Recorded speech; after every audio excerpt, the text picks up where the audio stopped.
रात के ठीक 12 बजे अगर चौराहे पर नींबू और मिर्च कटे मिले तो उसे लांघना मत, क्योंकि कुछ टोटके किस्मत बदलने के लिए नहीं, किसी की रूह को नया जिस्म देने के लिए किए जाते हैं। गांव में एक पुरानी कहावत थी, हवेली वाले ठाकुर के टोटकों से दूर रहो। पर समीर शहर का पढ़ा लिखा लड़का था जो इन बातों को ढोंग मानता था। वो अपने दोस्तों के साथ वीकेंड पर गांव आया हुआ था। एक रात जब वो गांव के सन्नाटे में टहल रहा था तो उसकी नजर हवेली के ठीक बाहर एक पीपल के पेड़ के नीचे पड़ी। वहां सिंदूर से रंगा एक मिट्टी का मटका, 3 लाल मिर्च और एक फटा हुआ ताबीज रखा था। समीर ने हंसते हुए अपने पैर से उस मटके को ठोकर मार दी। उसे लगा उसने सिर्फ एक अंधविश्वास को तोड़ा है, पर असल में उसने एक ताला खोल दिया था। अगली ही रात से समीर के साथ अजीब घटनाएं घटने लगी। घर में सन्नाटा होते ही किसी के भारी घुंघरुओं की आवाज आने लगती। समीर जब भी शीशे के सामने खड़ा होता, उसे शीशे में अपने पीछे एक धुंधली बिना चेहरे वाली आकृति दिखाई देती। उसके गले में अचानक लाल काले रंग के निशान उभर आए थे, जैसे किसी ने उसे लोहे की जकड़ रखा हो।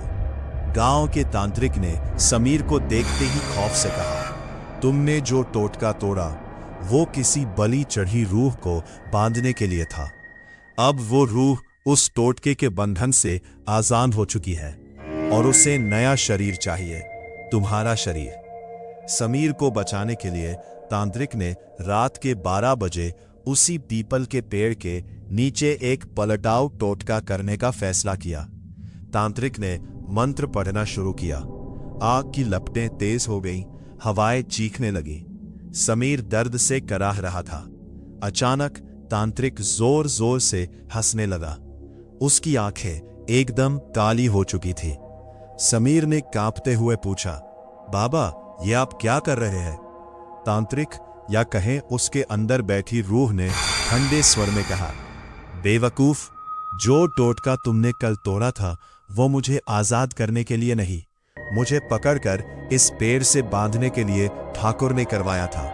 तूने मटका तोड़कर मुझे आधा आजाद किया था और आज इस तांत्रिक के जरिए पलटाव टोटका करवाकर तूने खुद अपनी बलि दे दी है। तांत्रिक कोई तांत्रिक था ही नहीं, उसकी आत्मा पर भी उसी साए का कब्जा हो चुका था। हवा ने दिए बुझा दिए, घना अंधेरा छा गया। समीर भागना चाहता था, पर उसके पैर जमीन में जम चुके थे।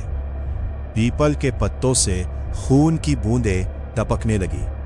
तांत्रिक ने समीर के माथे पर सिंदूर का बड़ा सा टीका लगाया और समीर की चीख पूरे गांव की खामोशी को चीरती हुई हवा में विलीन हो गई। समीर की रूह उस मिट्टी के मटके में कैद हो चुकी थी और समीर का जिस्म अब उस खौफनाक साए का नया ठिकाना बन चुका था। अगली सुबह समीर बिल्कुल सामान्य लग रहा था। वो शहर लौटने के लिए अपनी गाड़ी में बैठा। गांव के बाहर चौराहे पर नींबू और मिर्च पड़े थे।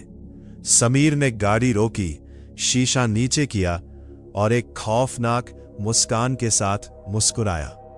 उसकी आंखें पल भर के लिए बिल्कुल काली हो गईं। सीख, हर टोटका अंधविश्वास नहीं होता। कुछ चीजें जिस हाल में पड़ी हो उन्हें वैसे ही छोड़ देना चाहिए, वरना जो अंदर बंद है वो बाहर आ सकता है।